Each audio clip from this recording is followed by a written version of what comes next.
தமிழ்நாட்டு அரசியல் களத்தில் மாற்றத்தை சாத்தியப்படுத்த வந்திருக்கும் தமிழக வெற்றி கழகத்தின் எழுச்சி தலைவர் தளபதி அவர்களின் ஆசீர்வாதத்தோடு அரசியல் சாணக்கியர் கழக பொதுச் செயலாளர் ஐயா என் ஆனந்த் அவர்களின் வழிகாட்டுதலின்படியும் விழுப்புரம் வடகிழக்கு மாவட்ட செயலாளர் அன்பு அண்ணன் திரு சக்திவேல் அவர்களின் ஒப்புதலோடும் நாளை அனைத்து சாதியினருக்கும் சமூக நீதி, சமத்துவம், சமவாய்ப்பு, இடஒதுக்கீடு ஆகியவற்றை கிடைத்திட சாதிவாரி கணக்கெடுப்பே நிரந்தர தீர்வு எனும் பட்சத்தில் அதை நடத்தாமல் மக்களை ஏமாற்றுவதை கண்டித்தும், தமிழ்நாட்டில் ஆங்காங்கே நடந்தேறி வரும் கொலை, கொள்ளை, கற்பழிப்பு ஆகிய சட்ட ஒழுங்கு சீர்கேடுகளை கண்டித்தும், மேலும் அரசியல் காழ்ப்புணர்ச்சி காரணமாக தவேக தலைவரின் தேர்தல் பிரச்சாரத்திற்கு விதிக்கப்படும் கட்டுப்பாடுகளும் தடைகளும் இவை அனைத்தையும் கண்டித்து ஆளும் தீய சக்தி திமுகவிற்கு எதிராக மாபெரும் கண்டன ஆர்ப்பாட்டம்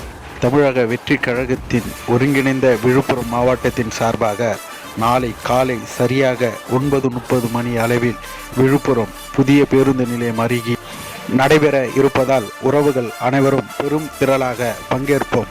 அதிகார வர்க்கம் அதிர்ந்து போக கலந்து கொள்ளுவோம். நாளை நடைபெற இருக்கின்ற போராட்டம் நாளைய தீர்ப்பை எழுத உதவட்டும். நன்றி, வணக்கம்.